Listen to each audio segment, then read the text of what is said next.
Welcome, friends. Namaste. One of the teachers I most love, no longer alive, Sri Nisargadatta, he was asked by students how he became enlightened, and I'd like to share his response.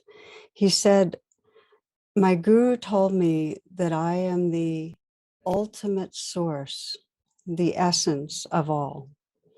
I pondered that until I knew that it was true, until I became it." And he added, "I was lucky because I trusted what I was told."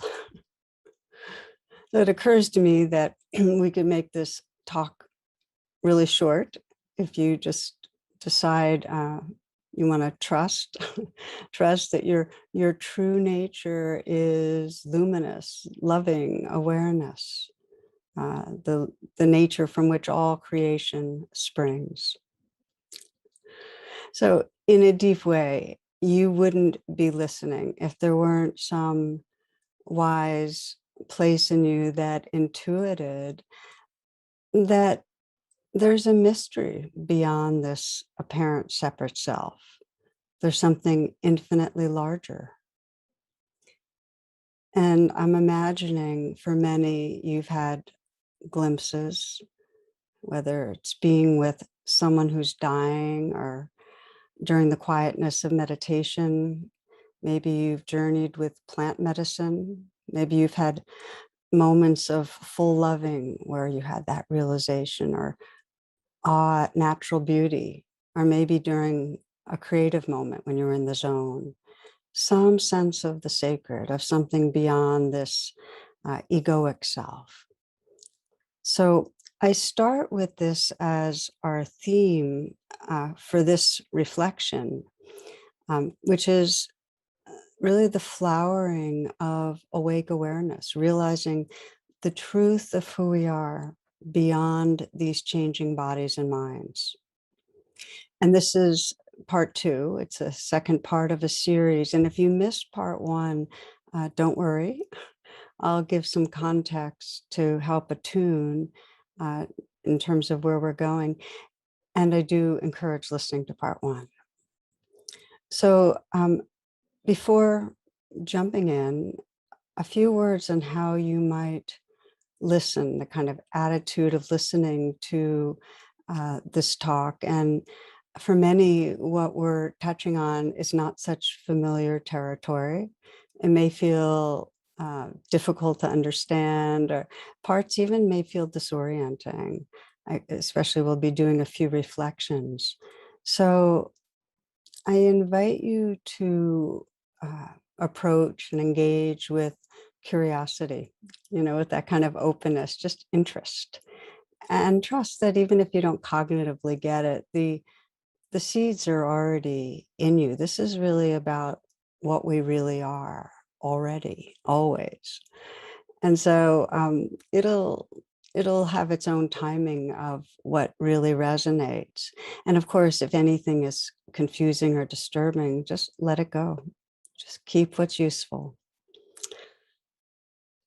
As a big frame, I've been calling on the metaphor of ocean and waves, and really in exploring the whole path of spiritual realization, cultivating that trust that Sri Nisargadatta was pointing to. And the waves are the changing experience of life forms, so the thoughts, the feelings that come up, the emotions, the sensations. And the ocean is our formless awareness, our beingness, the oneness, the mystery that's really the source of all the waves. So the path is to realize that awareness, that source, that vastness of being, and in that way be able to cherish the waves as they come and go, live in a kind of fullness, in a loving and wise way. So when instead we take ourselves to be the waves, when we take ourselves to be our set of waves, a separate, small something that's apart from the rest of the world, that doesn't belong to the ocean, there's ongoing insecurity. The 19th century psychologist and philosopher William James put it that all religions and spiritual traditions actually begin with the cry, help. I think that's just such an interesting way to frame it. But it's really, there's some sense of insecurity and seeking some answer to that. And the truth is that we might manage swaths of our life okay, but no matter how much we try to control our life, we have no sway over the bedrock realities of loss, of mortality, of never-ending change. As Carlos Castaneda, the writer, put it, death is over our left shoulder. And we know that. And we often bury it. And then we move anxiously through life. We're tensing against what's around the corner. But we sense that. So naturally, we want what will help us, what will help us to feel held and protected and safe. The way that most resonates for me is deep down, we want to feel belonging. We want to feel connected, at home, whole. But if we look at our daily life, the way we go about seeking help is often through what I've come to term false refuges. And you'll find more about this in my book, True Refuge. And I call them false refuges, not because they're bad, it's just because they're not helpful. They don't really help. They give us a quick sense of maybe comfort or security, but they actually create more insecurity and suffering in the long run. So if you think about your own false refuges, you're probably well aware of some of the habits, some of the ways that you try to avoid fear and feel better. Might be staying busy. That's really a big one for many of us. Might be striving to perform well or taking care of others, pursuing approval, trying to get wealth. Um, for many, it's the more addictive refuges like drinking too much alcohol, taking too many drugs, overeating, might be the internet.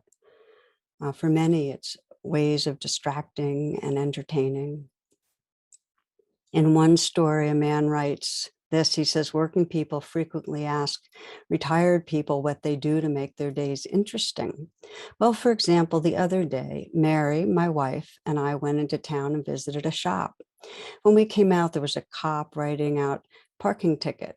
We went up to him and said, come on, man, how about giving a senior citizen a break? He ignored us and continued writing ticket.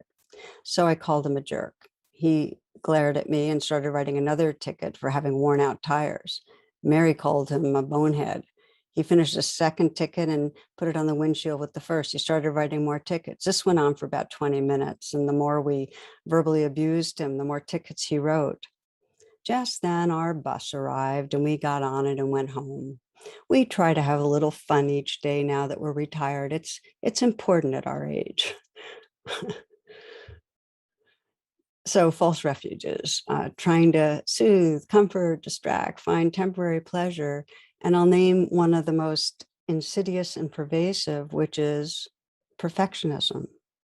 And that really is a false refuge, that we get hooked on trying to do it right or get it right or being the best or not making a mistake, being perfectly disciplined. There's this sense that if we can do it perfectly, then in some way we'll be secure, safe, our life will be okay. And when we're on that ride, when we're trying to get it right, trying to be disciplined, trying to be perfect, it's a never-ending ride of good self, bad self, winning self, failing self. Another little essay for you. Some of you might remember this. I love this one. It goes like this. The Japanese eat very little fat and suffer fewer heart attacks than the British or Americans. The French eat a lot of fat and also suffer fewer heart attacks than the Brits or the Americans. The Japanese drink very little red wine and suffer fewer heart attacks than the Brits or the Yanks. The Italians drink huge amounts of red wine and also suffer fewer heart attacks than the above. The Germans drink a lot of beers and they suffer fewer heart, and it goes on and on like that. The conclusion: eat and drink what you like. Speaking English is what kills you. So the problem is this, that if we're hooked on false refuges, we stay identified with the waves, with the addicted self or the striving self or the seeking approval self, and we never evolve to discover what gives us true security, to the who we really are, to the timeless love, to the wakeful awareness, to that refuge of beingness that's vast and deep enough to hold the suffering of our life. Because this is the thing, only a true refuge, what we really are, can help us to face the loss of others or help us with the breakdowns of the relationships that mattered so much, or really help us to face our own illness and death. There's a wonderful teaching that goes, if you realize you're the ocean, you're not afraid of the waves. And then the correlate is, if you forget, you'll be seasick every day. And it's true. I mean, if we forget, if we're identified with our ego, with our personality and our body and our defenses and our talents and all of it, we're going to be off balance every day. There's going to be those ups and downs with the major changes and losses. And we don't have access to the inner balance and peace that comes from knowing a larger belonging. I'll share another quote from a Tibetan teacher that really touches me. If everything changes, then what is really true? Is there something behind the appearances, something boundless and infinitely spacious in which the dance of change and impermanence takes place? Is there something, in fact, we can depend on that does survive what we call death?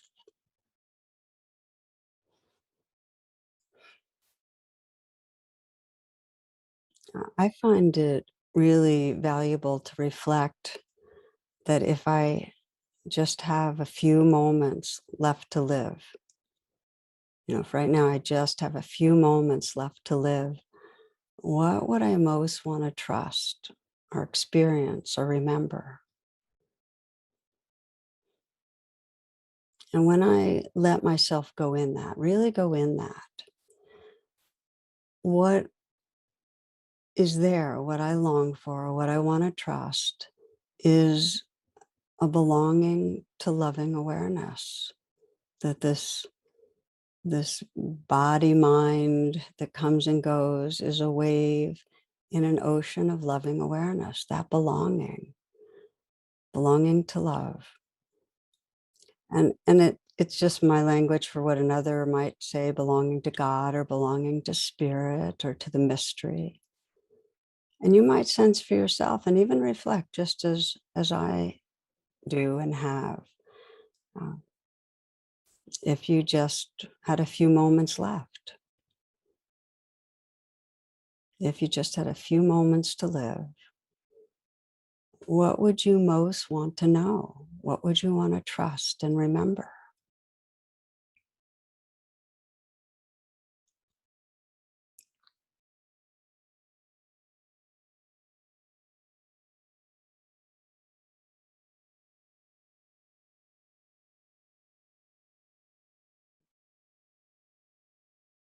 And for some, it might be useful even to journal on this one. It's a deep inquiry. And for most, and this is really whatever the language, we have different words, there's some longing for a larger belonging, for a refuge, that the refuge is really being part of something larger, trusting that. And then the inquiry becomes, well, how do we realize that we're the ocean? I mean, how does that happen?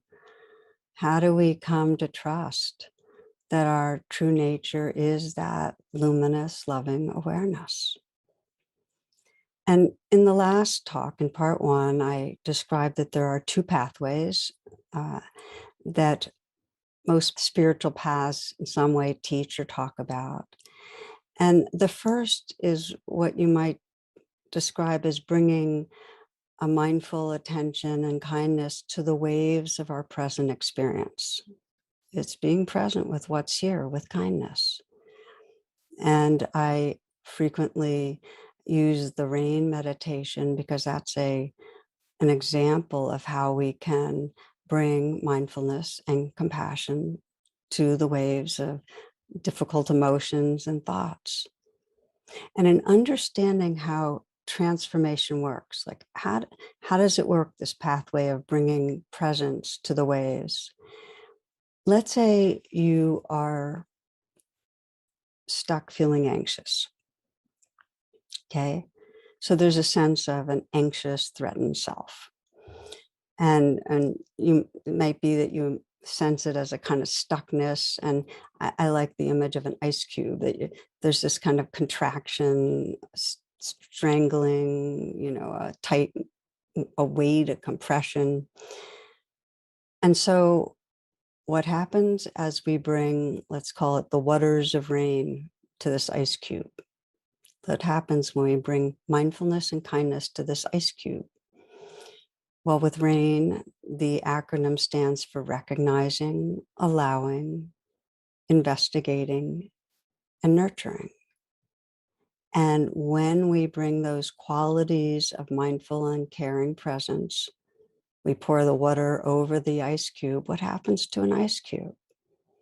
Well, when you pour water over it, it melts. It actually becomes water. Its ice cubeness dissolves and it joins the larger body of water. Well, it's the same with anxiety.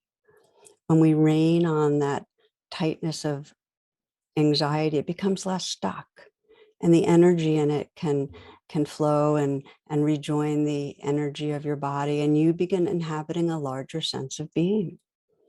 So there's a shift from being identified with the waves, with the stuck ice, with the anxious self, to inhabiting a sense of presence, the sea. So I think of it as that we're arousing qualities of presence, mindfulness and compassion. And as we do, the field of presence itself intensifies, and we're no longer so stuck or identified with the waves. And in the rain meditation, this flowering of resting in a larger space is called after the rain. It's what happens after we bring the qualities of presence to the waves of experience. So after the rain is the place where we experience that oceanness. And if you want to go deeper into shifting from being identified with the waves to realizing the ocean, after the rain is the place to deepen attention, to really notice, what's this like? Because the more you notice what it's like, the more you actually bring it forward. So this is where we're going to start in terms of our reflections. We'll do a couple of reflections in this talk. And this first one, we're going to do a light rain together and then look a little more closely at after the rain. Okay? So wherever you are, you might take a moment to adjust your posture.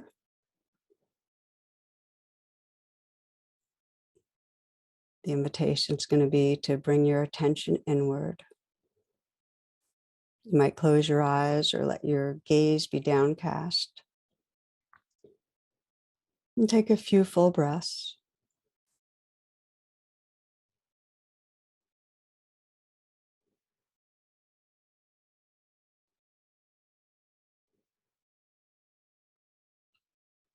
And I'd like you to bring to mind, if you will, something that brings up anxiety, but not off the charts fear or trauma, just everyday anxiety, nothing big. It may be when you have a deadline or you're caught in traffic or you have to talk to somebody that makes you nervous, or you have to present something, but some situation that gets you anxious. For many of us, it's a lot of different social situations do it. And take a moment to bring a situation to mind so you can get in touch with what your nervous, anxious self is like.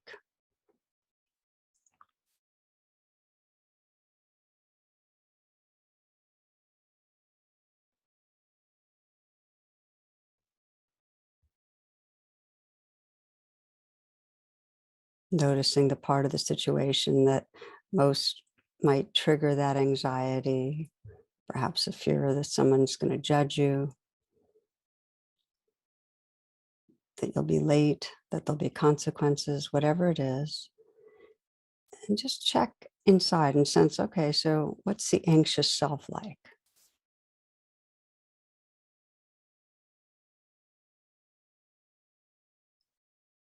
From the experience of that anxious self, what seems wrong? How does the world look?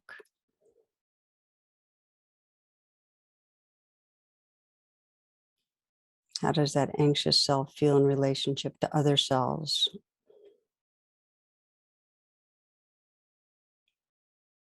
And how do you feel about yourself?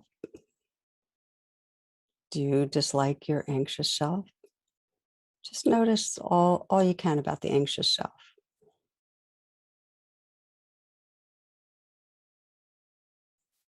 And again, the situation, have that in mind, feeling anxiety. And let's begin RAIN with this. And the R of RAIN is simply to recognize the anxiety. And here it's helpful to do a little mental whisper. Just say anxious, anxious. So there's an acknowledgement, a recognition. That's the beginning of RAIN. And the A is allowing. So you're just letting it be here for now. It's like you're agreeing to reality for the moment. This is what's here. And that lets you investigate a little. And you might sense as you investigate, what is that anxious self believing? Are you believing something's going to go wrong? Are you believing you're failing? There may be some belief.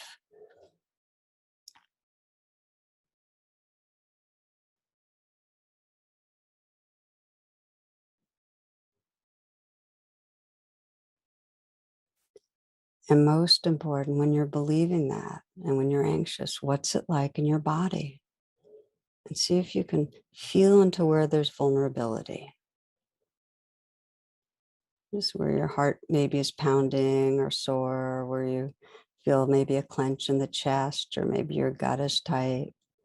And it helps, as many of you know, to put your hand on your heart. And that's actually the beginning of nurturing. And it also helps to continue investigating and feeling what's here. Just feel it. Breathe with it. Long, slow, deep breath with where there's anxiety. This is nurturing, attending, sensing what it most needs to feel comforted. As part of nurturing, you might say, thank you for trying to protect me. I'm okay right now. And in nurturing, you might offer care. Just feel like your hands, the warmth of your hand is actually communicating care. And then deepen that. Really sense your wish for yourself. See how kind you can be towards what's here.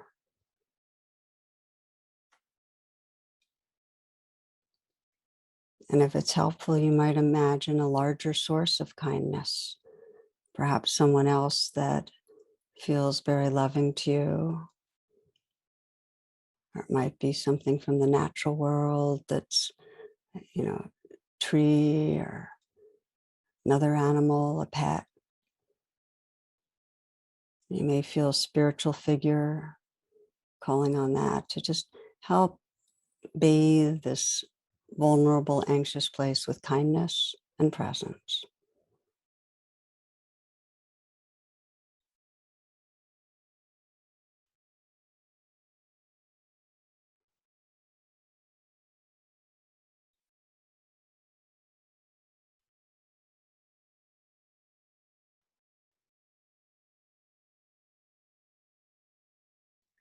Now, gently moving into after the rain by noticing the quality of presence that's here now, attending to the presence itself.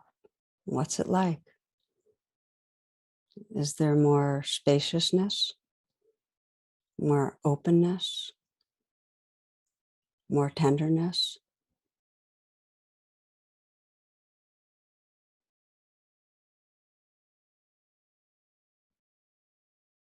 Remind yourself of where you started as that anxious self and notice what shifted. Notice the quality of awareness that's here, and then just relax and be that awareness. Sense it around you and through you, pervading your interior, everywhere. That awareness, wakeful, tender.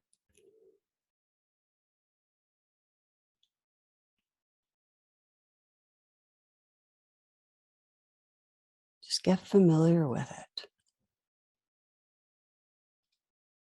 and sense how this awareness is more the truth of who you are than any of the changing ways of anxiety or stories. How this has the space to hold our changing life. And even if there are remaining streams of anxiety or other feelings, there's room.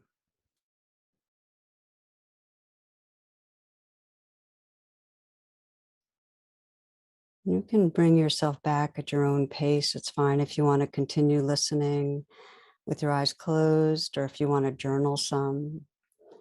And I'll name that for some, when you do this, the anxiety will still be there. Maybe there's just a very small shift in perspective. And for others, you might really sense how uh, we get caught in a limiting self sense, like the anxious self, and it's possible to reconnect with that formless and loving presence. And with that, there's much more freedom. One of the ways that I've found really useful to think about this practice, because we need to keep repeating it, is that the more we repeat it, the more familiar we get with a larger truth.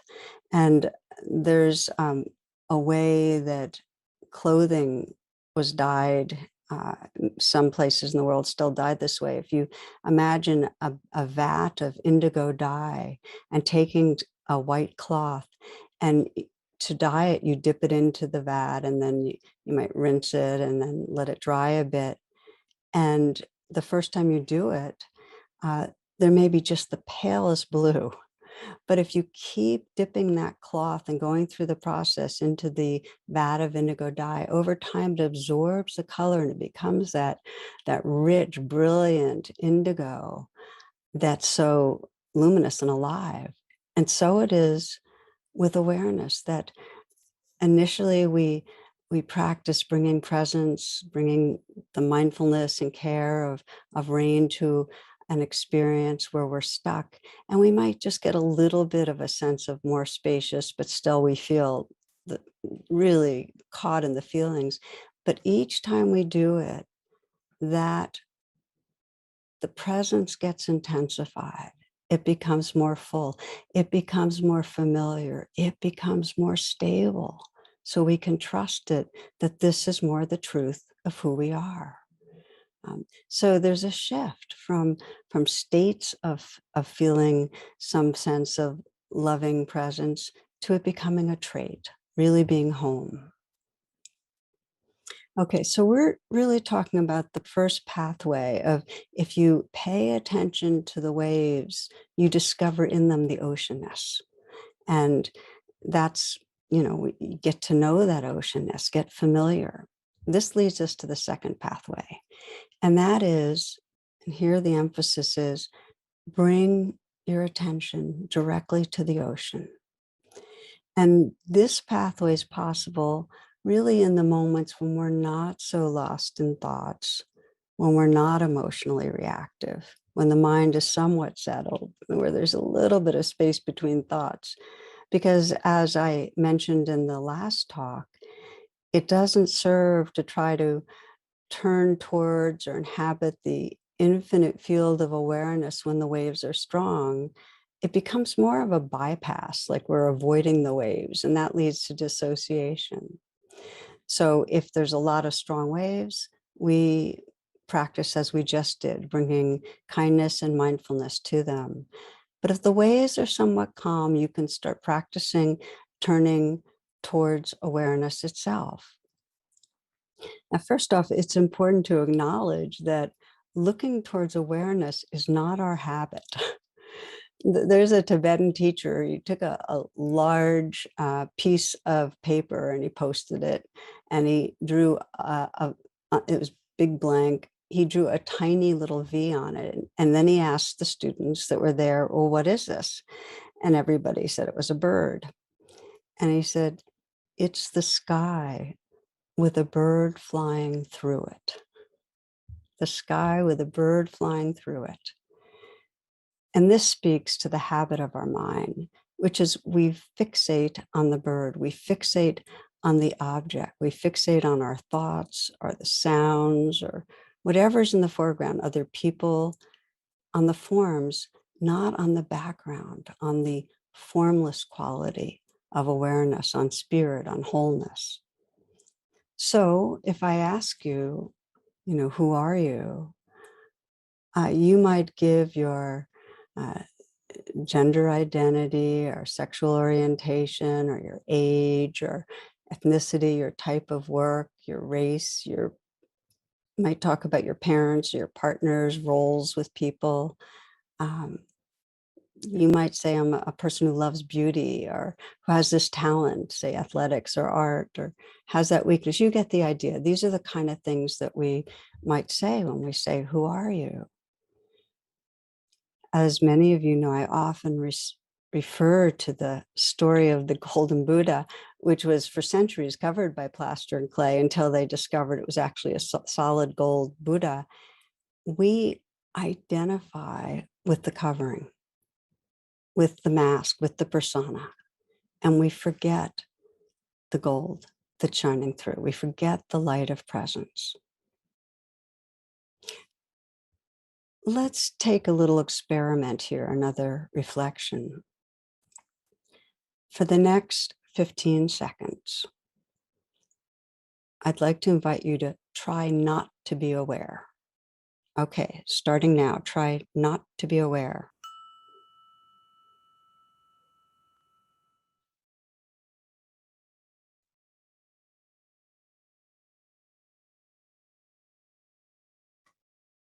Try not to be aware.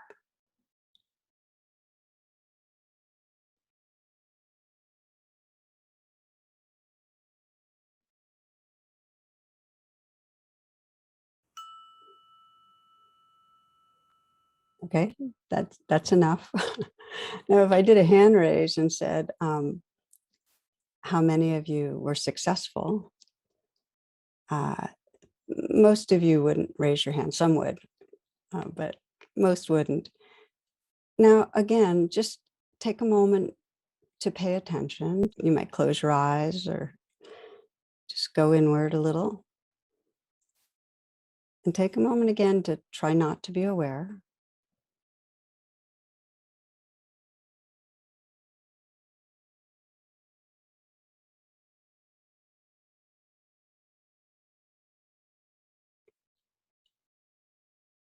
And now just to notice the quality of awareness that's here. Awareness is here. What's it like? What do you notice about awareness? What's fundamental about awareness itself?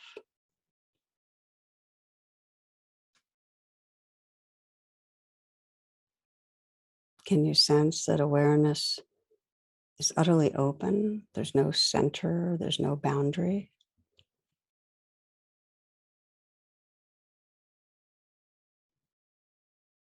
Can you sense that awareness is knowing? It's inherently knowing,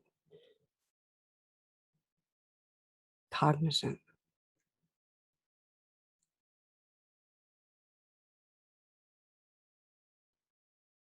Can you sense that awareness has got a tenderness to it? It's sensitive, responsive.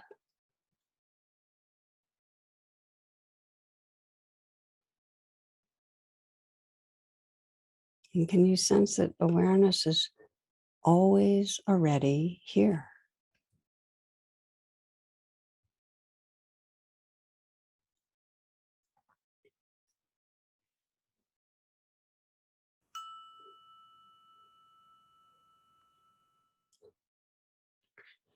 So here's the challenge that if you're striving to find awareness, to realize what or who you are, the striving blocks it.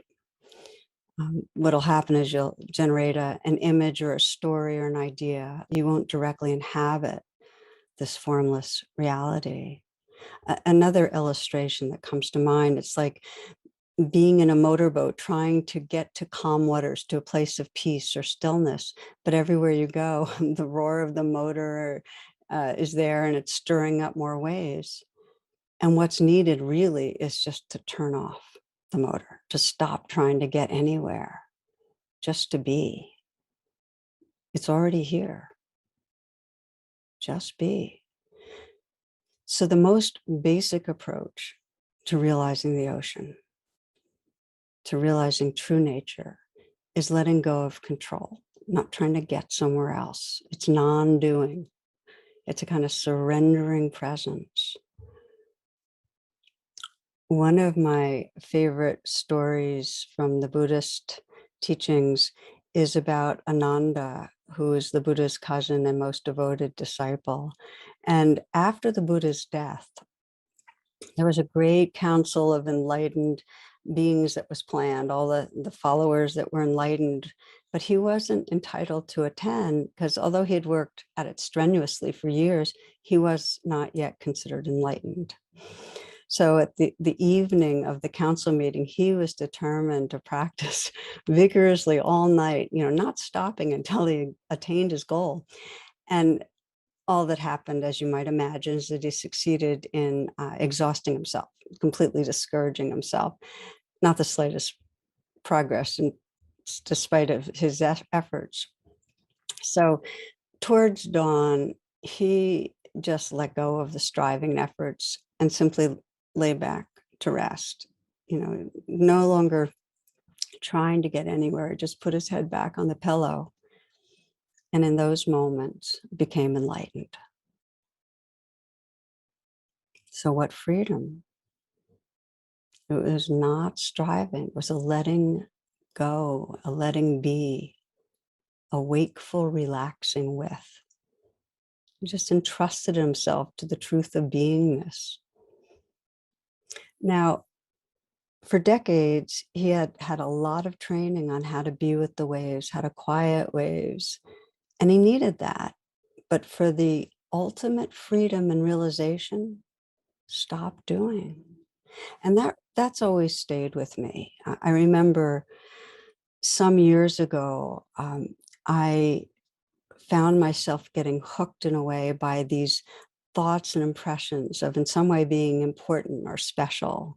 And it was, I think my first book had come out and I was, having larger classes with, and, people were treating me as if I was special. And it was a really sticky identity. Just like I've talked a lot about the trance of unworthiness and all of that I've been through on that, this sense of being a special person, that I knew more, that in some way was more spiritually advanced, it actually brought up a lot of shame because it was such a sign that I wasn't. and and it also created separation. I would come back at the end of a day-long teaching and realized I felt a slight sense of distance from people, and realized that I was in some way contracted and propped up or inflated in this identity. So I really wanted to let go of special person, and I tried. I tried to pause, and I tried to, recognize what was going on and be compassionate and let it go. And, I kept raining on it. It would just keep popping up. And I remember finally one time I was meditating right here, right near where I'm speaking right now. And a lot of things fell away, and in that space there's just this openness and emptiness and tenderness. And then a chain of thoughts happened. In some way I thought of something, an interview I was going to do or something, and with it a sense of, self-importance. And then immediately following that, this wave of desperation. Oh my God, she's back. This is between me and freedom. What else can I do? And you can probably hear in it the grasping. And then some wise place in me said, stop, just stop. It's just saying, just drop it, surrender. And there was just this dropping, this dropping and stopping and being. And in the space that all the striving had occupied, there was a real openness and emptiness and awakeness and tenderness. These are the qualities of just awareness. And I can say quite honestly, many rounds, like the indigo dye, dipping into the dye, many rounds. But that surrendering presence, that just let it be, let it be, don't try, um, has shifted the relationship with special person, whether it's special person or a shamed, flawed person or whatever it is. There's a kind of presence and humor and not believing, you know, resting in something larger. So this is the first approach to being the awareness that is who we are. And it really has to do with, when it's quiet, just practicing non-doing, just being with what is, relaxing with, really surrendering any controlling. And I encourage you, especially if there's some quietness in your sittings, every time you practice, a little bit of time where there's just non-doing presence, not controlling. Now, there's another approach to waking up to the awareness that's here, which is in many different traditions. It's called inquiry, and it's an interest in what's true. And when the waves are somewhat quiet, we inquire by putting in a question like, well, who am I? Or who or what is aware right now? Who's listening? And the key is to ask and then just open the attention in a very wide way. So we're not trying to grasp onto what's there, because if there's any tightness, what'll happen is we'll just come up with another idea of a self. It'll be an image in a sense that's more contracted, not the vastness. The Tibetans say that the seeing of no thing is the supreme seeing, and we're going to practice in a moment. But I want to name the last part of that is you inquire, you ask that question with pure interest. And then there's what's called the backward step, which is being the awareness, just relaxing back from any platform of thought, any holding, any resisting, into that pure being. And if another construct arises, and by that I mean another thought, another image, another object that we're taking as self, just to see and relax back again into what's here. Let's take a pause to practice for a few moments this inquiry and this relaxing back. The understanding is, if you're in any way really stirred up, you'll hear the words and just be with yourself in a kind way. But if there's some quietness, this is a practice for turning towards and being awareness. And as we often do, you might start by letting the attention go inward and taking a few full breaths to gather and be right here.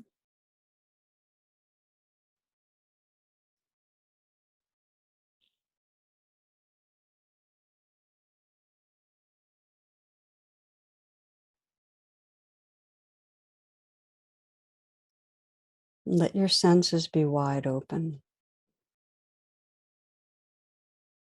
so that you're aware of the sensations in your body.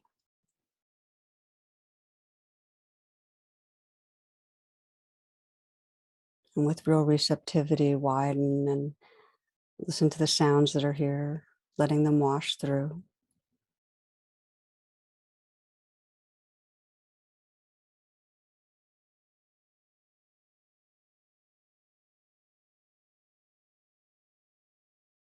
And with the listening, to inquire who or what is aware of this? What is listening? Gently turn the attention with interest to notice what is it? What's here? What's listening?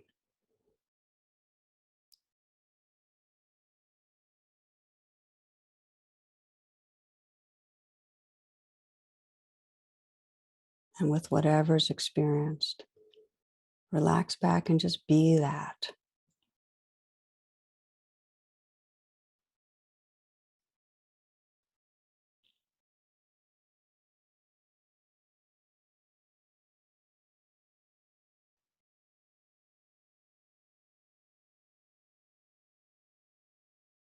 Again, listening.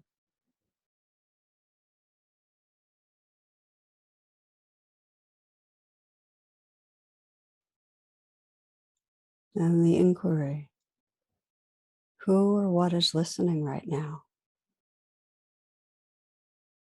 Just turn the attention. What's here? And if you have a sense of a self that's listening, sense where the self is located. Do you have a sense of a self that's somewhere in the front of the head or in the middle of the brain or hovering around the body?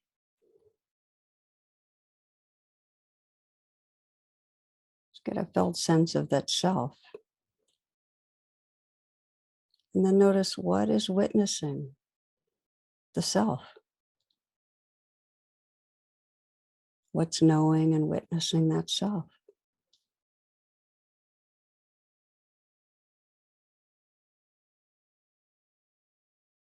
And what is aware of the witness?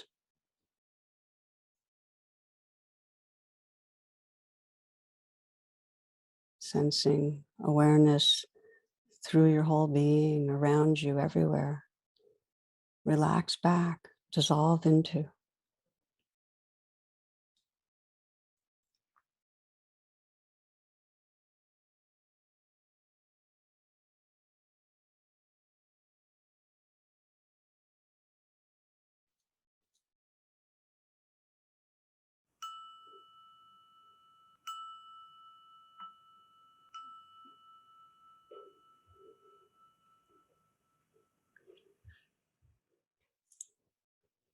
So, friends, I invite you again to simply be curious.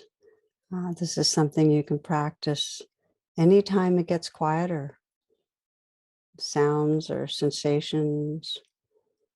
Just ask who's aware, what's listening, what's feeling.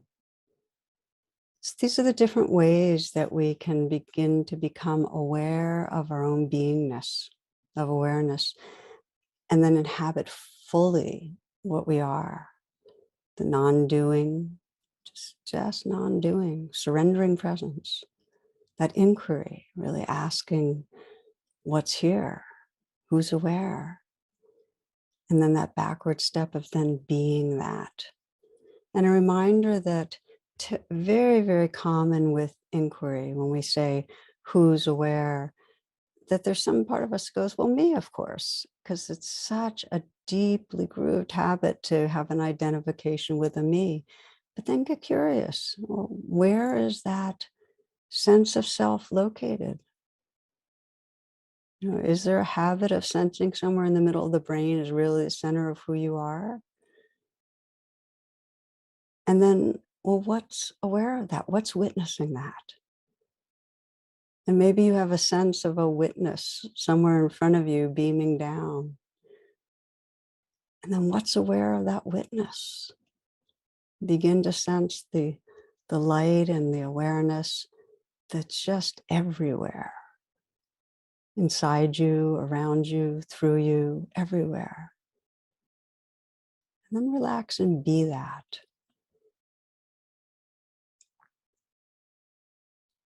It won't last for long. We're not stable. Most of us aren't for very long in resting as awareness. And that's fine. That's just part of how reality operates. So then we rest, and then we find that attention has regathered and solidified again in a story or in some feelings. And then we notice that. Oh, okay, a wave. Be kind with it. Let it go. If it's really sticky, do rain with it. Mostly as we start relaxing, you don't have to go through the whole rain process. You, in the moments of noticing there's a wave and there's some identification, the seeing frees it naturally, but sometimes not, in which case we take more time and more kindness with it.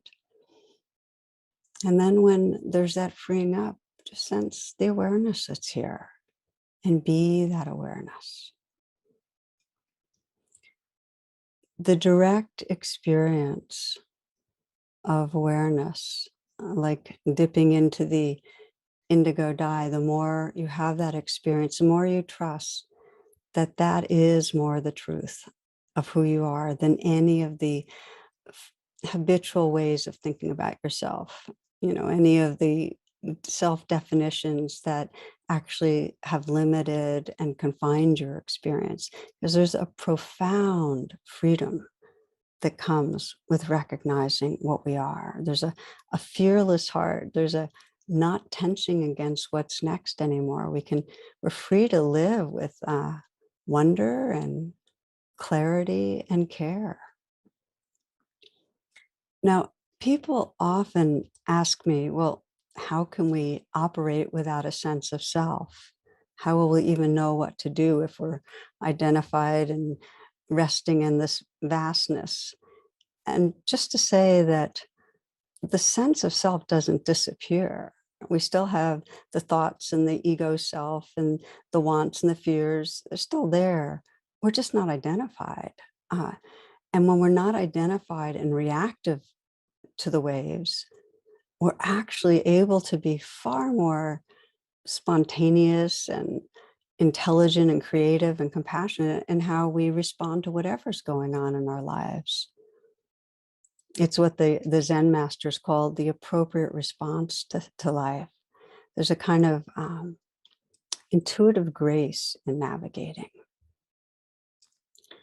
And again, here's what makes it possible.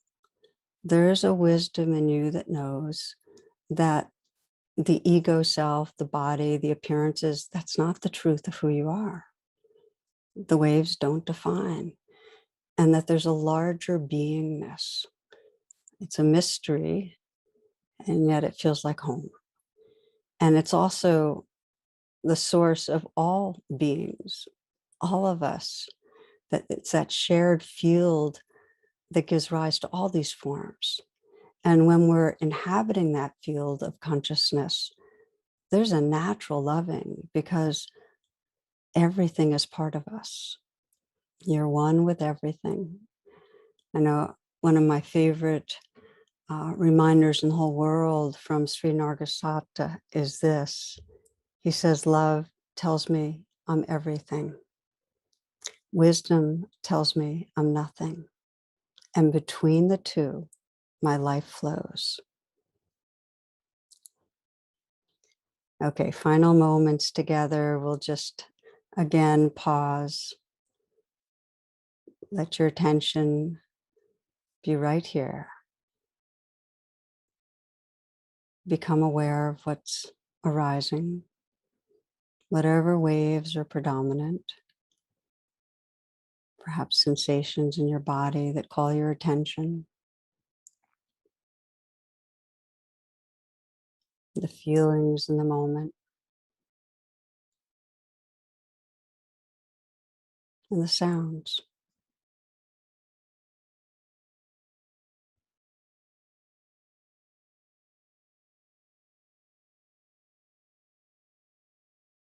Can you imagine the vast, boundless space that this moment is happening in?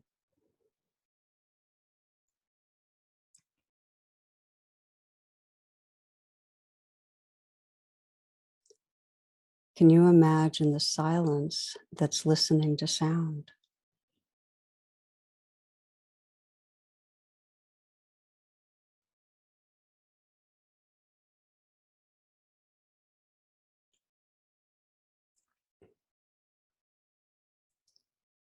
Can you imagine the stillness that's perceiving sensations, aliveness, movement?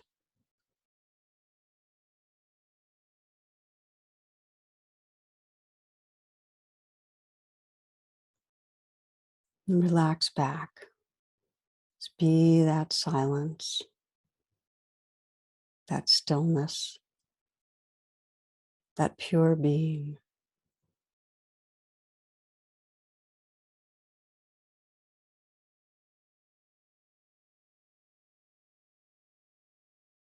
Simply let everything flow into and out of empty, radiant being.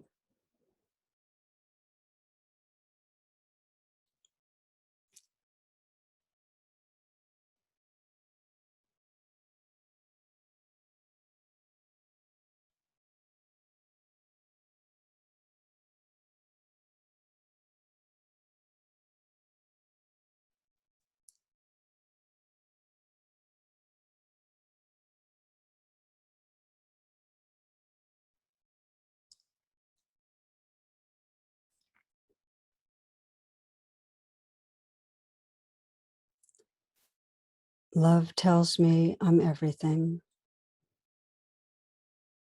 Wisdom tells me I'm nothing. Between the two, my life flows.